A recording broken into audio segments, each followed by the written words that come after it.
There's something about empty buildings after midnight that just feels wrong. It's the kind of wrong that makes the hairs on the back of your neck stand up, even when you know you're supposed to be the only one there. Maybe it's the echo of your own footsteps in a silent hallway, or the way the shadows seem to move just out of sight. Most people never think about what happens in those places when the world is asleep, but for security guards, that's when the real stories begin. Tonight I'm going to share 3 true accounts that will make you question every flickering light and every creak in the dark.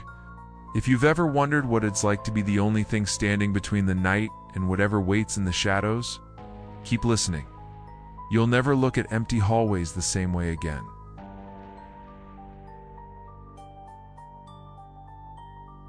My first night on the job as a security guard was supposed to be easy. The office complex was old, but not ancient.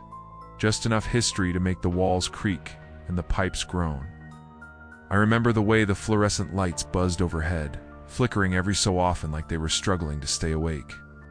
My supervisor, a guy named Rick, handed me the keys and gave me a quick rundown.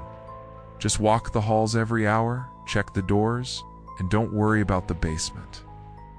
That door stays locked. Always. He said it like a joke, but his eyes lingered on mine a second too long. By midnight, the building felt like it belonged to me and the ghosts of 1,000 workdays. My footsteps echoed down the empty corridors, bouncing off glass and tile. Every so often, I'd pass a window and catch my own reflection, pale, nervous, trying to look tougher than I felt. I kept telling myself it was just a building, just a job. But the silence pressed in, thick and heavy, making every little sound feel like a warning. Around 1:30 a.m., I started my second round. That's when I noticed it. The faintest draft, cold and sharp, coming from the far end of the hallway. I followed it, my flashlight beam jittering over faded carpet and peeling paint. The air grew colder with every step, until I was standing in front of the basement door. It was old, heavy, painted a dull gray, and it was open. It's not wide, just a crack, but enough to see the darkness yawning beyond. I froze. Rick's words echoed in my head. That door stays locked. Always. I tried to remember if I'd checked it earlier, but my memory was a blur of nerves and newness. Yeah. Maybe I'd missed it. Maybe someone else had left it open. I told myself it was nothing. Just a draft. Just a door that didn't latch right. My hand shook as I pushed it open. The basement stairs creaked under my weight. The air was colder down there, thick with the smell of dust and something else. Something sour, like old sweat or rotting food. My flashlight barely cut through the darkness. The walls were lined with pipes and wires, and every so often I'd catch a glimpse of graffiti or a forgotten box. I kept telling myself to turn back, to call Rick, to do anything but keep going. But I couldn't. I had to know. Halfway down the hall, I heard it, a soft, shuffling sound, like someone dragging their feet just out of sight. I stopped, heart pounding so hard I thought it might give me away. "Hello?" My voice sounded small, swallowed by the dark. No answer, just that shuffling, closer now, and a sudden sharp clatter as something metal hit the floor. I spun around, flashlight trembling in my grip.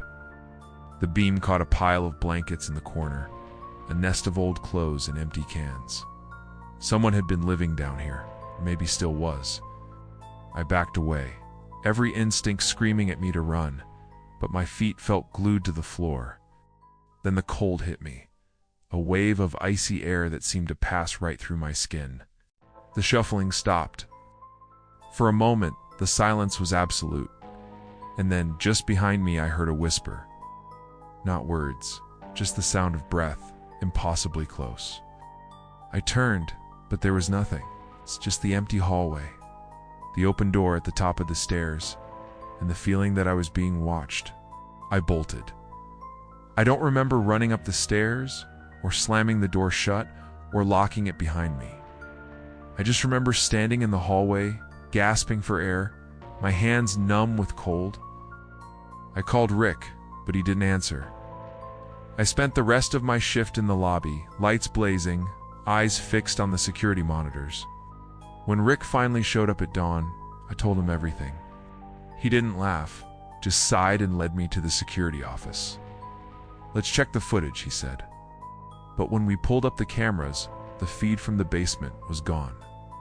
Not just blank, erased, like it had never existed. Rick looked at me, his face pale. "You're not the first," he said quietly. "And you won't be the last." I never worked another night shift in that building.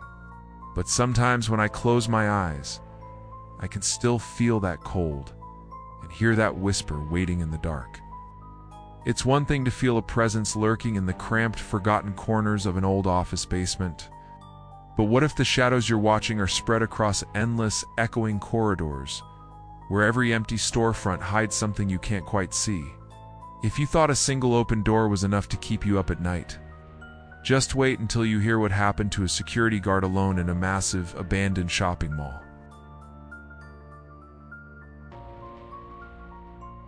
I'd been working security for years, and I thought I'd seen it all. Drunks trying to sleep in stairwells, teenagers daring each other to break in, even the occasional raccoons setting off the alarms.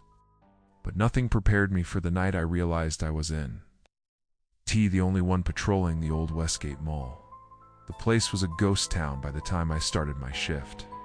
Most of the stores had closed years ago, leaving behind empty display windows and faded sale signs. My footsteps echoed through the wide, tiled corridors, bouncing off glass storefronts and metal gates. The only light came from the emergency bulbs overhead, casting long, warped shadows that seemed to stretch and breathe with every step I took. I always started my rounds at the east entrance, working my way past the food court and down toward the old department store. That store had been shuttered for months, but the mannequins were still there. Dozens of them, dressed in last season's clothes, frozen in mid-stride behind the dusty glass. I never liked walking past them. Even in daylight, they looked too real, their blank faces turned just enough to catch you in the corner of your eye. It was about 2 a.m. when I first noticed something was off. I was making my way down the main corridor when I glanced at the department store window. One of the mannequins, a woman in a red dress, was standing right up against the glass, her hand pressed flat as if she was trying to get out. I stopped, heart thumping. I could have sworn she'd been in the back row earlier, half hidden behind a rack of coats. I told myself I was imagining things. Maybe the cleaning crew had moved her, or maybe I just hadn't been paying attention. But as the night went on, I kept catching glimpses of movement out of the corner of my eye. A mannequin's head turned slightly. An arm was raised that hadn't been before. Each time I looked directly, everything was still, just plastic and fabric frozen in place. By 3 a.m., I was starting to get angry. Figured someone was messing with me. Maybe another guard playing a prank. I decided to catch them in the act. I hid around the corner from the department store, watching the window through the reflection in a vending machine. Minutes ticked by, the silence broken only by the hum of the lights and the distant rattle of the air conditioning. Then movement. Slow, deliberate. The mannequins were shifting, sliding across the floor in jerky, unnatural motions. The woman in the red dress turned her head toward me, her blank face somehow full of intent. I stumbled back, nearly dropping my flashlight. When I looked again, they were all back in place, but closer to the glass than before. I tried to radio for backup, but all I got was static. My hands were shaking as I unlocked the department store gate and stepped inside. The air was thick with dust and the smell of old perfume. I swept my flashlight across the room, heart pounding. The mannequins stood in a loose circle, facing inward, as if they'd been caught in the middle of some secret meeting. Suddenly, the lights flickered and went out. I heard the scrape of plastic feet on tile, the soft rustle of fabric. I spun around, shining my light wildly, but the beam only caught glimpses. An outstretched hand, a blank face inches from mine. Ran, crashing through the racks, the sound of pursuit echoing behind me. I didn't stop until I burst out into the main corridor, slamming the gate shut behind me. I quit that night, left my badge and keys on the manager's desk, and never looked back. Sometimes, though, I dream about that store, about the mannequins waiting in the dark, inching closer every time I close my eyes. And I wonder if the next guard will be brave enough to look away. There's something deeply unsettling about seeing lifeless things move when you know they shouldn't.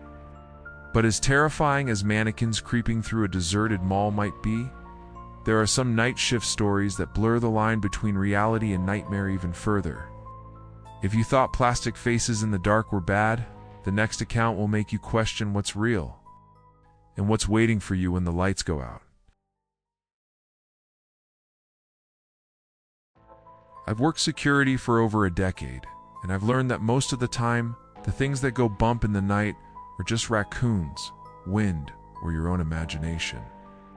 But there's one place I'll never forget, a remote industrial facility on the edge of town, surrounded by nothing but empty fields and a cracked, sprawling parking lot. I took the job for the solitude, thinking it would be easy money. I never expected the night to turn on me. The first few weeks were uneventful. My shift started at 10 p.m. and ended at sunrise. I'd make my rounds, check the gates, sit in the guard booth with a thermos of coffee and a battered old radio for company. The facility itself was a maze of warehouses and loading docks, all locked up tight. The only real threat was boredom. But then one night I noticed something strange. It was just after midnight, and I was doing my usual walk along the perimeter fence. The sodium lights cast long, sickly shadows across the asphalt, and the air was thick with the smell of oil and rain-soaked concrete. That's when I saw it, a figure standing at the far end of the lot, just outside the reach of the lights.